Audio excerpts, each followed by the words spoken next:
All right, now that we have our general proportions set up, we can start worrying about our pose. Now, what I'm going to do is take my proportion layer, and I'm going to pull down on its opacity a bit. And I don't think currently I need my color swatches, so I'm going to close those out, and that'll give me a lot more room here for all of my layers, which will come in really handy here in just a bit. So we'll pull down that opacity just so we can see kind of like a faint representation of our proportions as we pose, just something that's not going to be too distracting, but is a way that we can quickly go back and see the proportions that we came up with while we come up with this pose. Now, let's talk a little bit about posing before we actually jump in and do anything. If I was a beginner, I wouldn't worry anything about a hardcore action pose. In fact, even if this is your first concept sketch of a particular character, don't worry about action just yet. Just get something that looks fairly interesting and shows the character off. Now, in a lot of cases, I like my very first sketch to be something along the lines of a three-quarter pose from the front. I've seen some people do some impressive work, so three-quarters from the back with the arms folded. You can really do anything. But in the end, when all is said and done, when you've gone through all of your concept art for a character, you're going to have a lot of poses anyway. So the real question is just where do you want to begin? And I think it's a good idea to start simple. So let's begin with just kind of deciding on our pose. And what I have in mind is just kind of standing here looking at us. So, we can see our proportion in the background. Let's create a new layer before we do anything else. And we will call this pose structure. Now, right now, all I have is a stack of layers. As we progress, I'm going to start putting these into folders and really starting to organize these, but right now that's not really necessary. Also, I wanted to bring this up earlier, but I'm just now getting to it. It's okay. You might notice that my cursor looks like a paintbrush. If you didn't know, you can do this.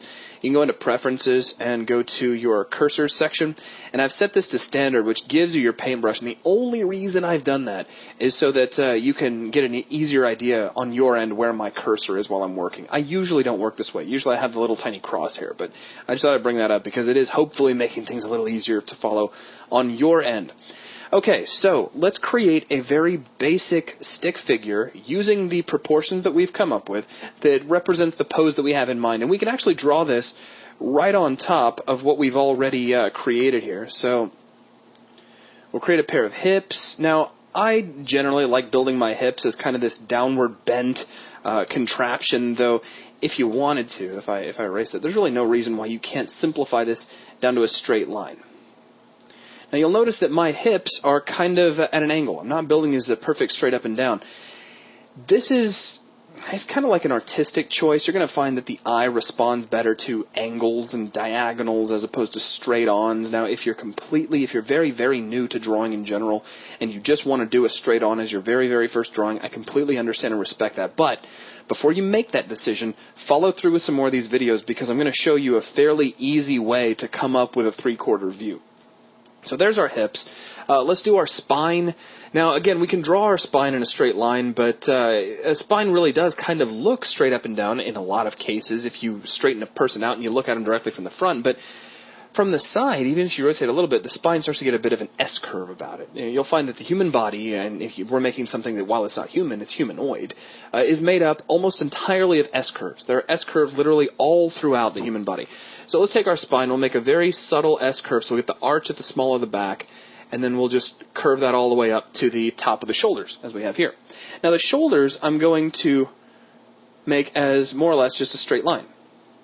So you can see we're starting to kind of bend down as we kind of get an angle as we move down. Now, this is, in a way, establishing like a height for our eyes, where we're level with the shoulders as far as our eye is concerned. So they appear to be fairly straight, and we can always adjust that as we continue to draw.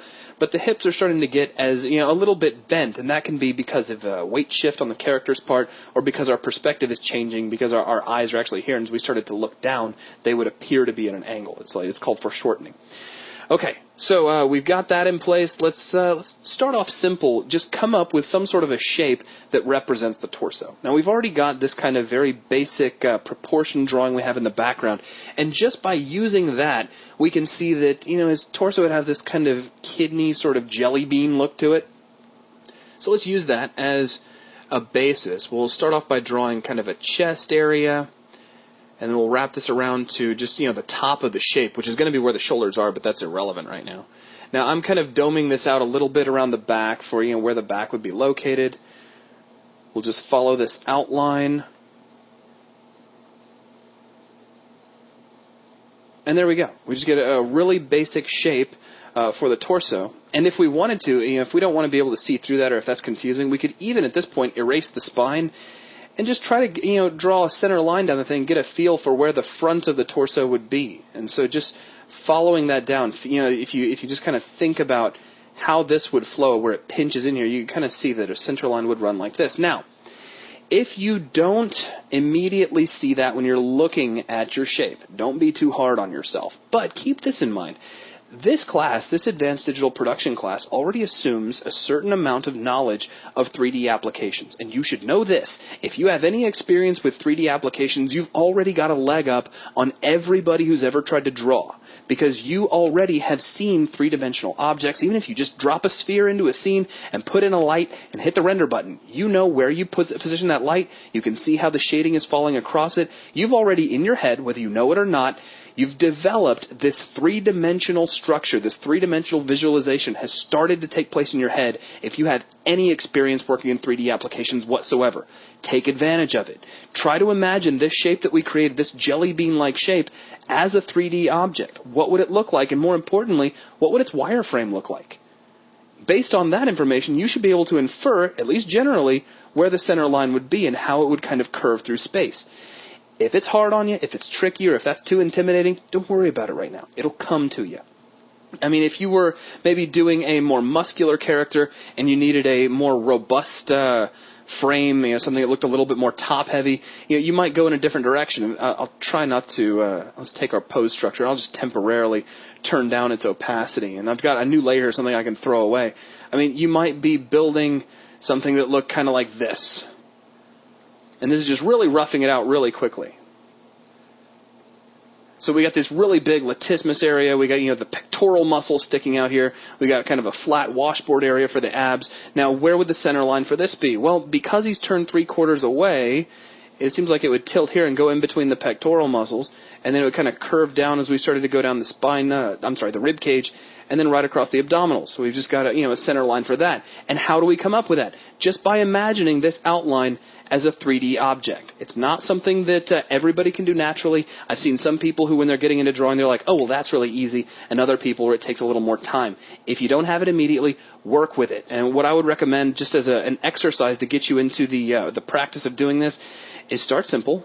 Draw a ball or a sphere and try to create some longitude and latitudinal lines on it. So, I mean, if this is a sphere, an equator line would probably look something like this, and I'm sitting at a really bizarre angle, so trying to draw is just ridiculous. Let me sit up straight for just a moment. And there we go. We get something a little bit nicer, and then maybe a center line from pole to pole would start to curve kind of like so. And it's not perfect, but it gives you an idea of the shape of this object. And once you can do that with a few spheres, try it with different shapes. Maybe just create something a little bit haphazard. And then try to create a center line that represents what it looks like. And you'll see just by creating that line, you start to get a feel for the shape three-dimensionally. And if you practice that, if you work with doing that, you're going to start to find that your 3D eye gets a lot of really good exercise for your 2D artwork. So, okay, that's a little bit of, traveling off down a tangent, but something that is really important that you should probably get used to, especially if you want your drawing skills to really start to pick up. So, we've got our torso. Now, I like the idea of getting some sort of a volume shape in for our torso very early on. We don't have to do that with anything else at this point of the game. I just prefer doing it because it's kind of it's the core of the entire character. Every humanoid character you'll ever make, every part of their body, their head, their arms, it all stems out from that torso. So just as a personal artistic approach, I like drawing out some sort of outline of the torso before I really do anything, and then we'll just build a stick figure based on that. Okay, so with that, let's start taking a look at where the legs are going to be. So we'll draw some little circles for where the hips are. And again, we're just trying to make use of this structure we have really faintly here in the background. So let's say there's a femur and a knee. And this leg, let's have kind of pointed right at us. So we can actually use a lot of that structure we initially came up with. And I'll just draw this kind of flat diamond shape for a foot. So it's just kind of like a flat, almost like a duck foot pointed right at you. Very, very simple. And you can use this shaped foot for anything, even a realistic foot, because you can always just draw over it and make something that looks a little better later on. Now for the other leg, this leg I want to be kind of turned away from us a little bit. So his feet are going to be kind of planted at, say, about a 90 to 45, somewhere in there, an angle apart from one another. His feet will not be facing the same direction. So this is where we get back into the idea that a lot of humanoid structure is based on S-curves. I mean, anybody can do this with a leg, and even that's starting to take on a little bit of curvature. But if you just draw a straight line, that's fine. You can definitely interpret that as a leg. But just me personally, and you can, if you want, you can send me an email as to whether or not you think I'm right or wrong about this. But I like making my legs as subtle S-curves. So there's the femur, and then the shin bone is also just kind of S's back the other way. So you start to kind of get that leg flow. And if you take a look at anybody who's standing with their leg rigid, you're going to find that the front part of their thigh generally sticks out further than their shin. And you've already got that reflected with just a line at this point. So just, like I said, that's just a personal preference. If you just wanted to use a straight line, you could. Now we've got already an idea here. If this foot was facing us, that the heel would be placed somewhere along this line. So if we wanted the heel to be maybe a little bit higher up because our perspective is changing as we look down, we could start the foot here. And what I'll do is I'll just make kind of a very simple triangular shape that'll stay relatively flat. We could arc it down a little bit. So there we go. That's a rough foot. That's all I really need to designate a foot. Does it look good? No. Nothing's supposed to look good at this point. Please remember that.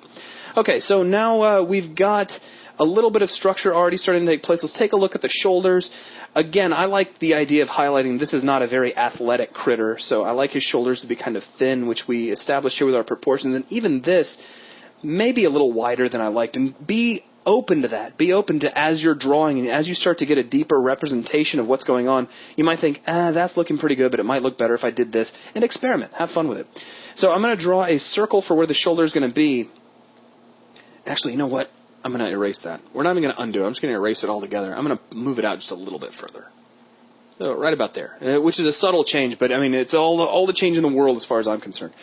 And I'll just draw a line about like so. Now look, I'm looking back here in the background at about the length of this part of the arm.